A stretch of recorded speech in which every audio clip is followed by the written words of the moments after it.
Hola, bienvenidos a nuestro diálogo semanal con Helga Sepp-LaRouche, fundadora del Instituto Schiller. Esta es su oportunidad para enviarle sus preguntas y comentarios por correo electrónico a questions@schillerinstitute.org o bien publicarlos en el chat de YouTube. Hoy es 6 de mayo de 2026, soy Harley Schlager y seré su anfitrión. Déjame poner el contexto, Helga, porque es un momento bastante dramático. Nos encontramos en medio de una situación muy peligrosa. Hay un frágil alto al fuego en el Golfo Pérsico. Los iraníes han presentado una nueva serie de puntos para la negociación, mientras que el presidente Trump deja claro que espera que se sometan a sus exigencias o se enfrenten a una nueva ronda de ataques. Su aliado Israel sigue violando los términos del alto al fuego con ataques brutales en el sur del Líbano. Ucrania, con el pleno apoyo de la OTAN, está lanzando ataques con drones contra la infraestructura energética de Rusia e incluso contra zonas residenciales de Moscú. Y Zelensky ha advertido de que Ucrania podría atacar las celebraciones anuales del Día de la Victoria ruso el 9 de mayo en Moscú. Además, hay un debate estratégico entre Japón y otras naciones asiáticas sobre cómo contener a China. Ahora bien, con este breve repaso, podemos ver que se habla de labios para afuera sobre buscar las soluciones diplomáticas, pero la verdadera intención parece ser la guerra permanente. Teniendo esto en cuenta, ¿crees que hay una oportunidad para la diplomacia? ¿Y qué hay que hacer para que la diplomacia tenga éxito?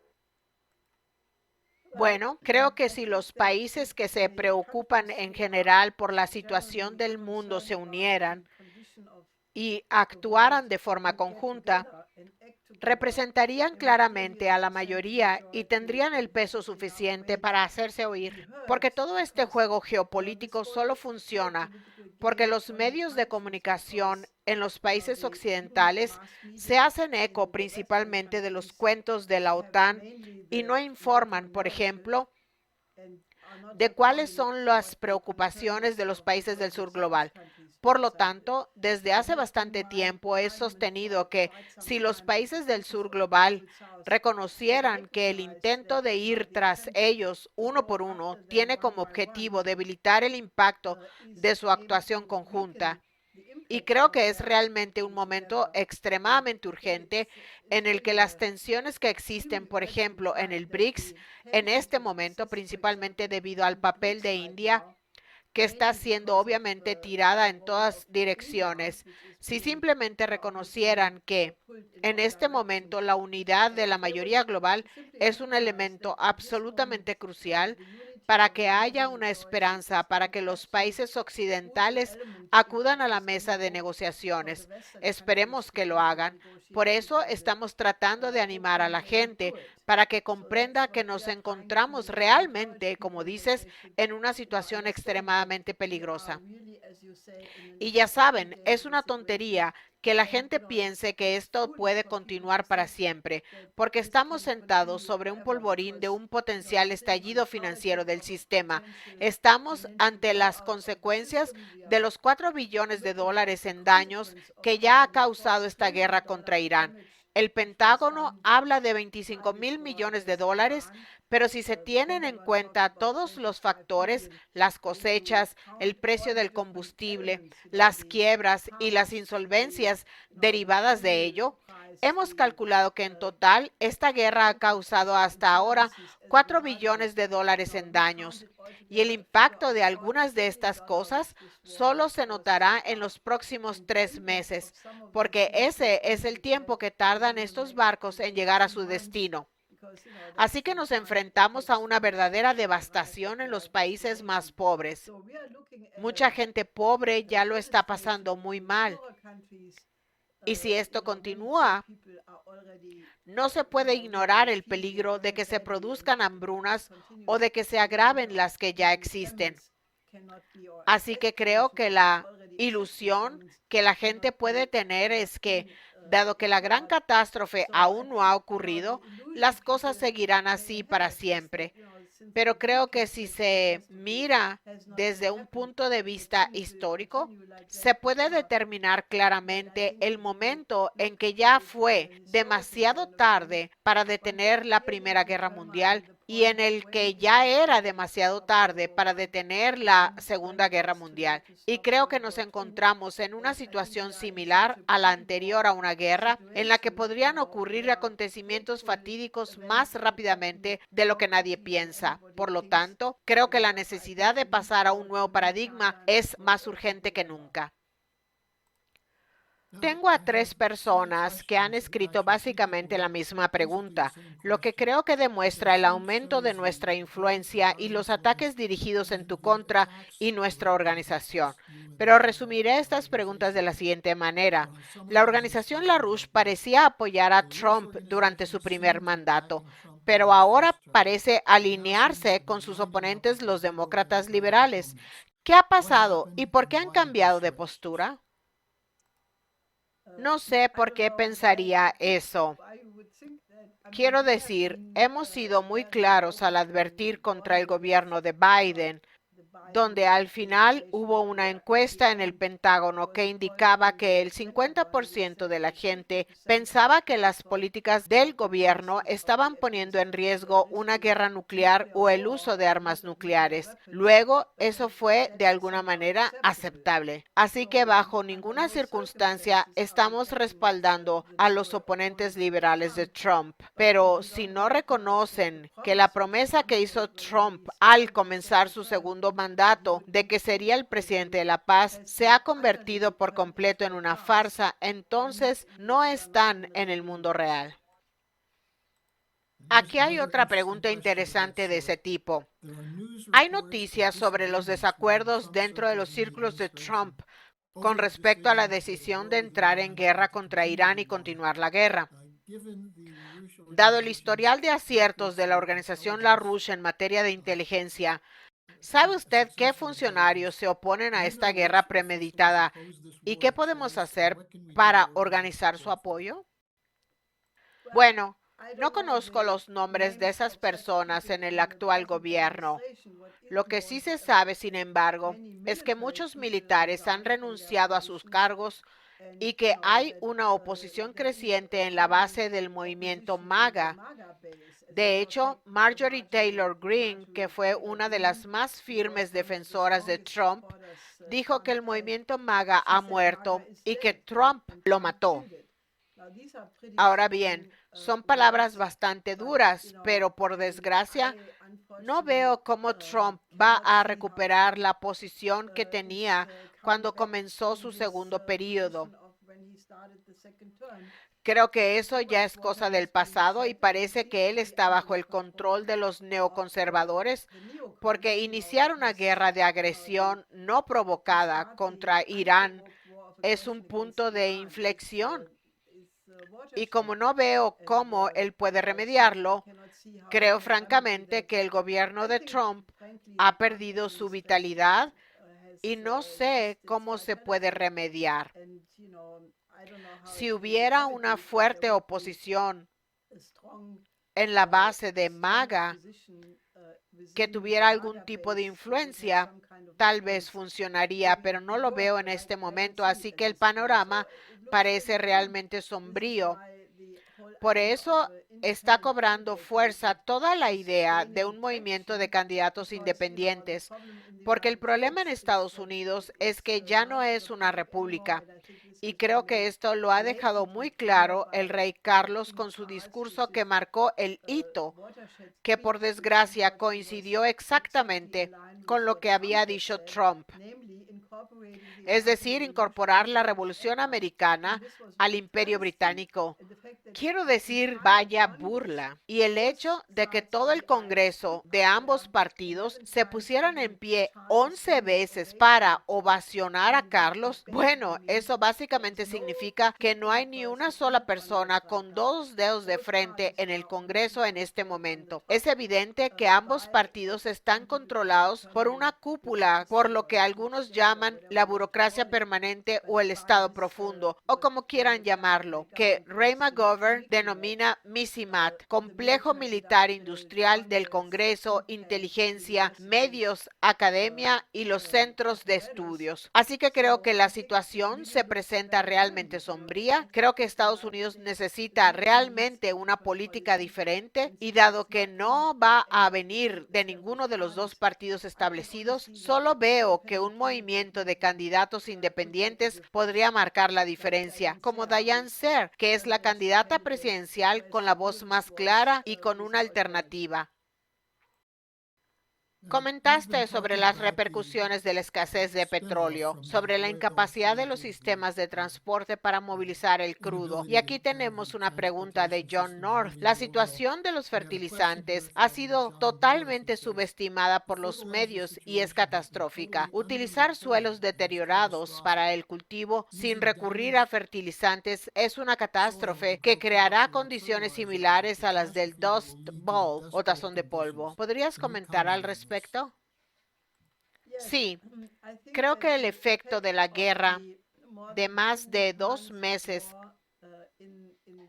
contra Irán y las consecuencias para el suministro mundial de energía, de fertilizantes y de muchos otros instrumentos industriales cruciales se dejarán sentir en la economía mundial de forma devastadora. En muchos países pobres, los agricultores simplemente no pueden comprar los fertilizantes a los precios actuales. La consecuencia será que la gente pasará hambre. Creo que si existiera una comunidad mundial de naciones responsable, actuaría de inmediato y presionaría a Estados Unidos para que pusiera fin a esta guerra de inmediato y establecería un programa de emergencia para darles alternativas a los países que las necesitan. Pero no veo ningún indicio de que eso vaya a suceder en este momento. Esta es una pregunta de un activista en Alemania que dice, el presidente Trump reaccionó a los comentarios del canciller alemán Merz. A Trump le molestó que Merz dijera que Irán está humillando a Estados Unidos y Trump está amenazando con retirar a 5,000 soldados estadounidenses de la OTAN que actualmente están estacionados en Alemania. Si lo hace, ¿cuántos soldados estadounidenses quedarán en Alemania y con qué propósito están allí? Bueno, seguirá habiendo más de 30,000 soldados, aunque se retiren más de 5,000. Creo que es un paso positivo. Creo que el resto de las tropas también deberían volver a casa. No creo que sirvan para nada en la defensa de Alemania. Creo que están allí exactamente como dijo el primer secretario general de la OTAN, Lord Isha. Las tropas de la OTAN están allí para mantener fuera a los rusos, dentro a los estadounidenses y sometidos a los alemanes. No creo que nada haya cambiado con respecto a esa política y además el Pacto de Varsovia se disolvió pacíficamente en 1991 y ese habría sido el momento para que la OTAN también se disolviera. En ese momento perdió su razón de ser. Creo que es un buen primer paso, pero no es suficiente. Además, el hecho de que el presidente Trump anunciara que los misiles de medio alcance que se suponía que iban a desplegarse este año no se van a desplegar es algo muy positivo, porque habrían representado una línea roja absoluta para Rusia, habrían convertido a Alemania en un objetivo aún mayor de lo que es ahora mismo. Así que creo que lo que hemos ganado con estas dos medidas, la no instalación de los misiles y la reducción de parte de las tropas estadounidenses, es un poco de tiempo. Por desgracia, como es natural, hay algunos halcones europeos de la coalición de los dispuestos y del sector del rearme que ya están exigiendo que se acelere ahora el plan de los europeos de fabricar sus propios misiles de mediano alcance. Pero por otro lado, creo que nos encontrábamos en una situación tan extrema, al borde de un enfrentamiento, que considero que esto es un alivio muy bienvenido Y como ya he dicho, lo único que hace es ganarnos un poco de tiempo para aprovecharlo y cambiar el paradigma. La pregunta que todo el mundo debe hacerse es, ¿estamos tan locos que ponemos en riesgo a la civilización humana jugando a estos juegos geopolíticos?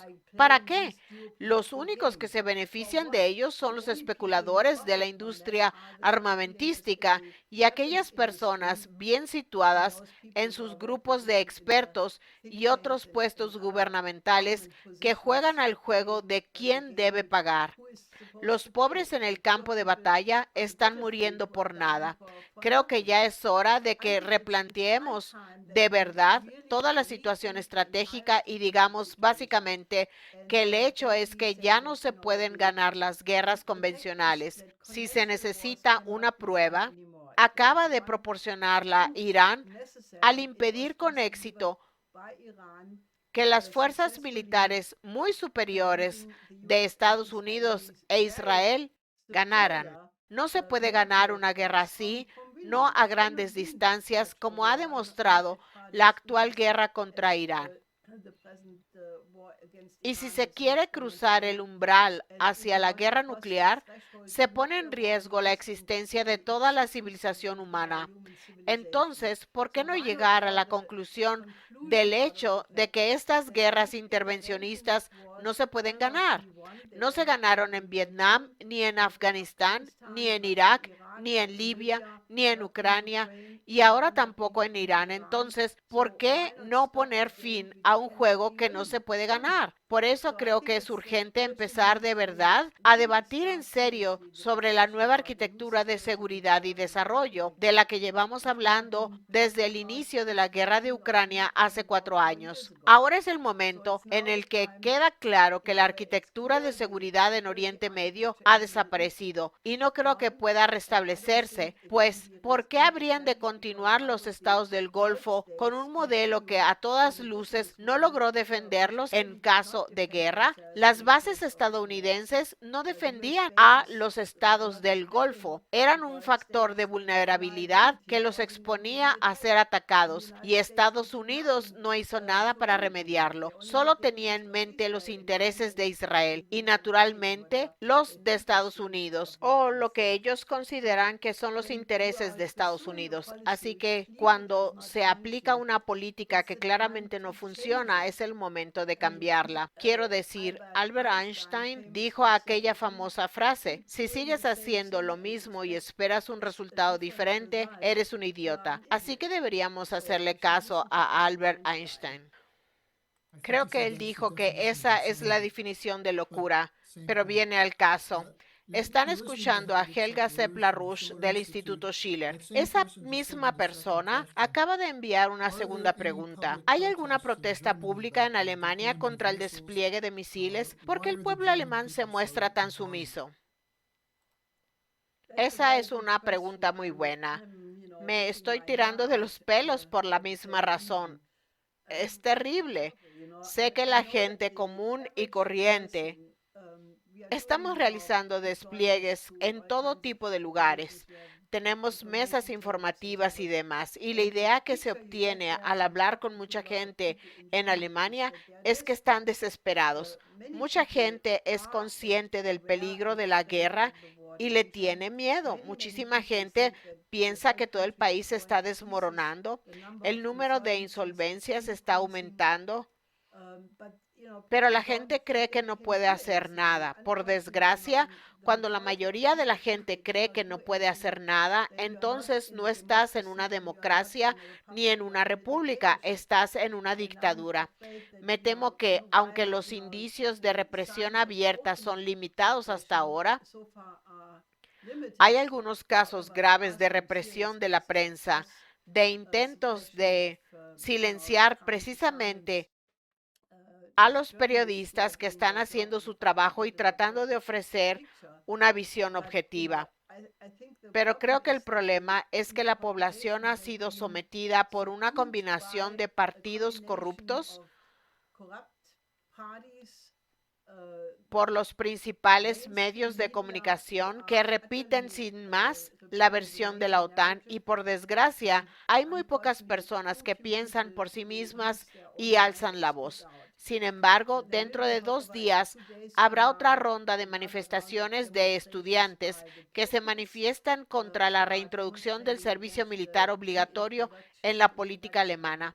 Así que no es que no exista en absoluto, pero si uno piensa en el peligro mortal en el que sigue estando Alemania, uno pensaría que cientos de miles, si no millones, saldrían a la calle, como ocurrió a principios de los 80, cuando la gente tenía una idea mucho más clara de lo peligrosa que era la situación con la crisis de los misiles de mediano alcance. Y hoy la situación es mucho más peligrosa que entonces, pero la gente parece estar más interesada en sus vacaciones y es mucho menos perspicaz. Creo que la gente se ha conformado con aceptar lo que dicen los medios de comunicación y el número de personas que piensan, por desgracia, en mi opinión, se ha reducido. Tengo un par de preguntas sobre China. Una persona hizo la siguiente pregunta. Los chinos parecen estar desempeñando un papel discreto para intentar lograr la paz en el suroeste asiático. ¿Sabe usted qué están haciendo? Y otra pregunta. ¿Puede China desempeñar un papel para frenar la campaña bélica de Estados Unidos contra Irán? Bueno, no creo que China haya hecho poco, porque fueron los esfuerzos diplomáticos de China los que respaldaron y apoyaron a Pakistán, desempeñando un papel muy importante en la mediación o en el esfuerzo por mediar en la crisis. Quiero decir que China, obviamente, es muy poderosa y ha crecido mucho, pero no es todopoderosa. Y creo que la principal preocupación de China es cómo evitar que la relación con Estados Unidos se descarrile. Creo que China es muy consciente de que el destino de la humanidad no depende por completo, pero sí en gran medida de la relación entre las dos mayores economías del mundo. Y está la próxima visita del presidente Trump, que esperamos que vaya a China, creo que dentro de poco más de una semana. Y creo que China se está esforzando mucho para que esa relación funcione. Eso no significa que no estén intentando fomentar un alto al fuego. Por ejemplo, el ministro de Asuntos Exteriores iraní, Araghchi, se encuentra ahora mismo en China reunido con Wang Yi, el ministro de Asuntos Exteriores chino, y China está pidiendo con urgencia un alto al fuego permanente, pidiendo con urgencia que la guerra se detenga. Y creo que están haciendo lo que pueden. No veo qué más podrían hacer que no. Es decir, en cierto sentido, creo que los chinos están intentando influir de alguna manera en la situación mundial de forma armoniosa, sin provocar ningún tipo de estallido repentino. Se puede criticar eso, pero creo que si hubiera más gente actuando así, no estaríamos en una crisis en absoluto. La otra pregunta sobre China es, Trump tiene previsto viajar allí los días 14 y 15 a finales de la semana que viene. ¿Espera que ese viaje dé algún fruto? ¿Hay planes para que Estados Unidos y China colaboren en algún proyecto de envergadura? No tengo ningún conocimiento previo de lo que está haciendo China. Lo único que sé es que están muy concentrados en que ese viaje sea un éxito por las razones que acabo de mencionar. Me imagino perfectamente que ofrecerán algo a Estados Unidos que Trump consideraría un buen acuerdo. Creo que los chinos harían mucho más. Por ejemplo, como algunos espectadores sabrán, tuvimos conferencias del Instituto Schiller en las que importantes portavoces de China dijeron que China podría ser fundamental para hacer realidad el Plano ASIS ampliado para Oriente Medio.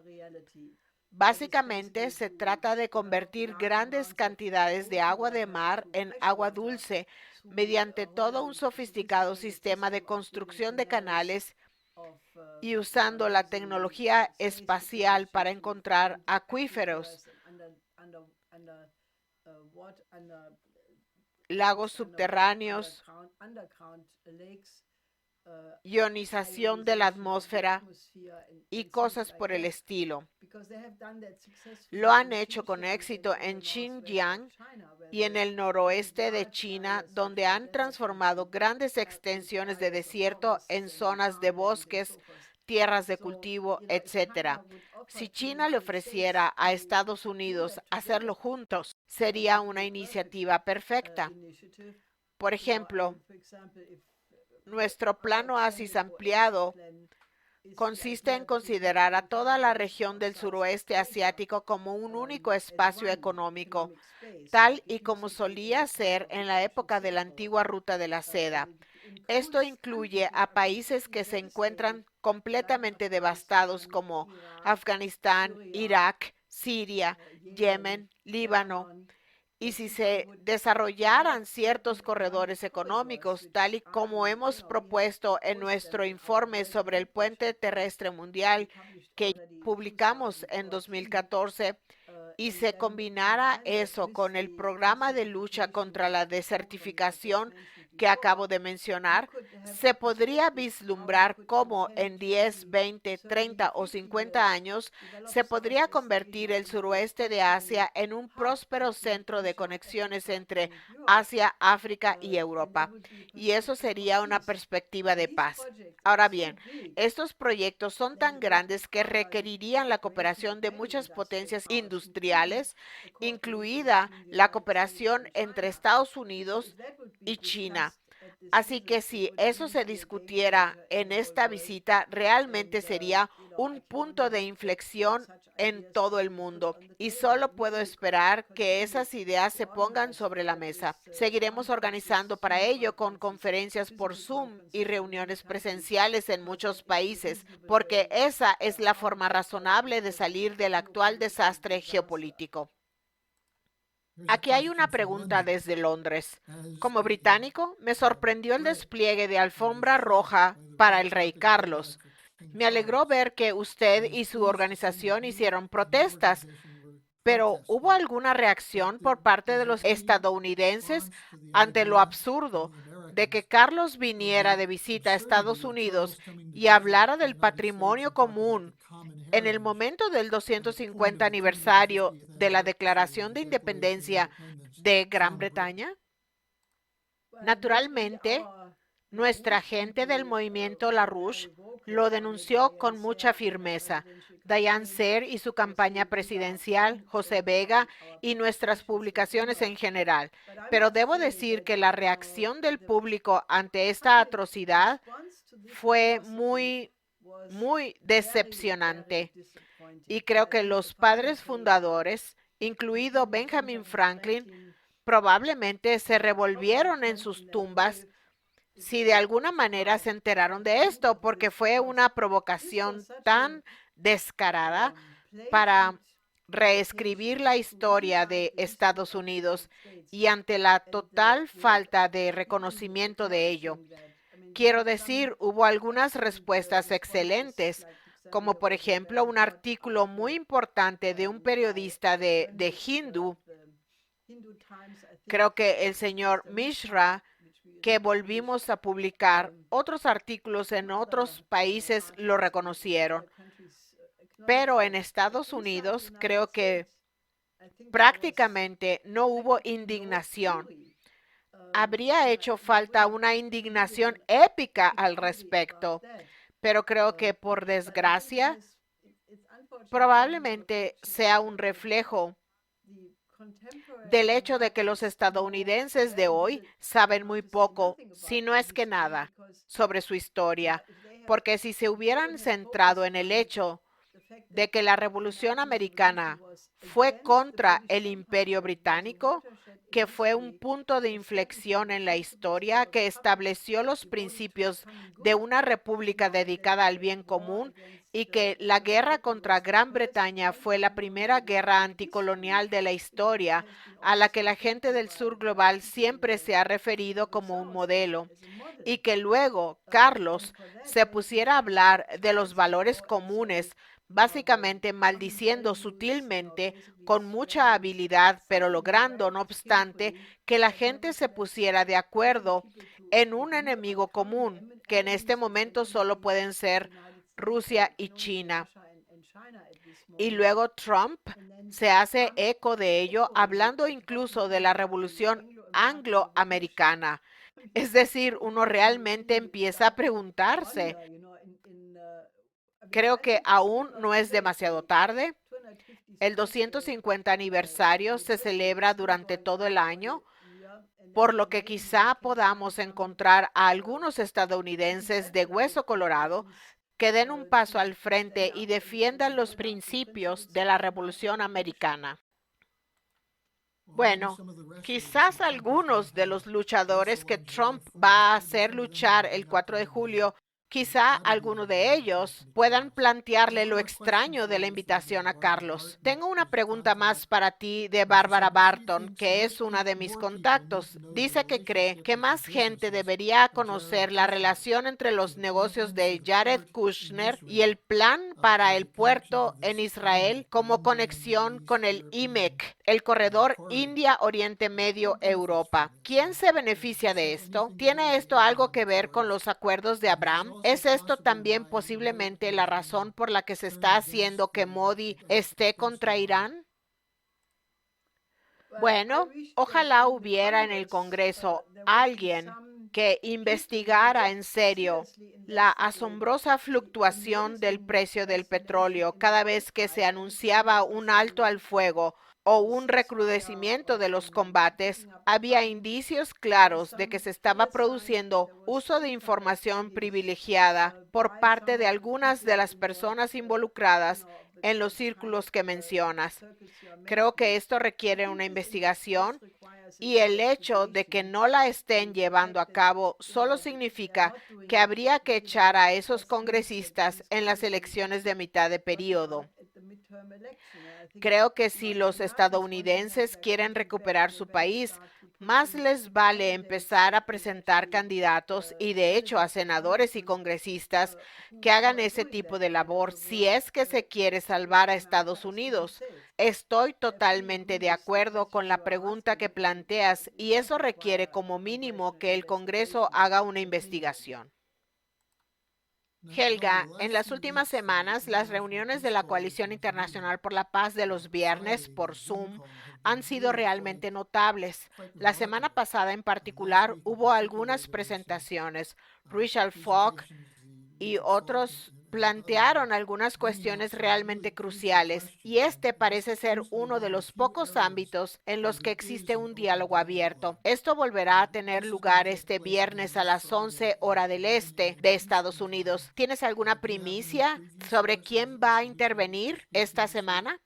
Sí.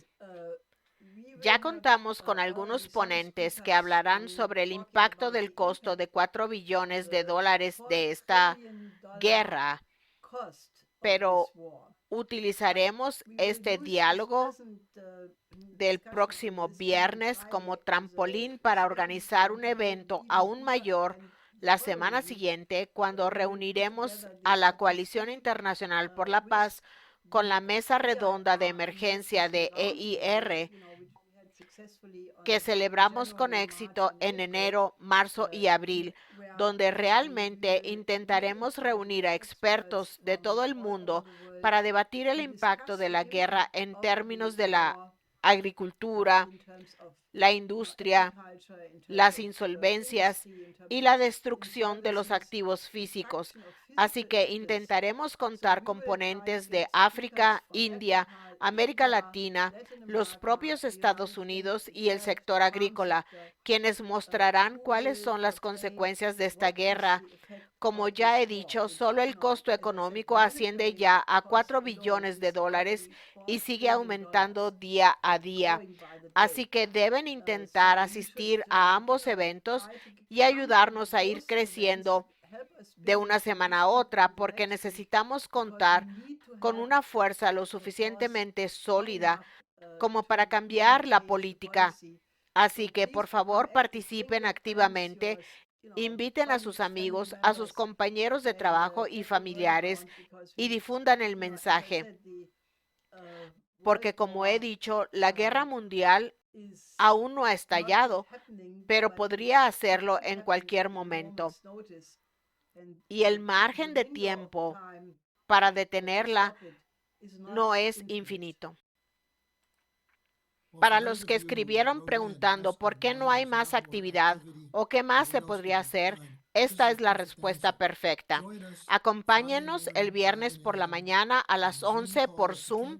Si no pueden asistir a esa hora, quedará archivada. Esta es realmente una oportunidad para que ustedes desempeñen un papel en la configuración de la respuesta a las injusticias, al genocidio y a todo lo demás. Helga, gracias por acompañarnos hoy y nos vemos el viernes. Sí, hasta el viernes.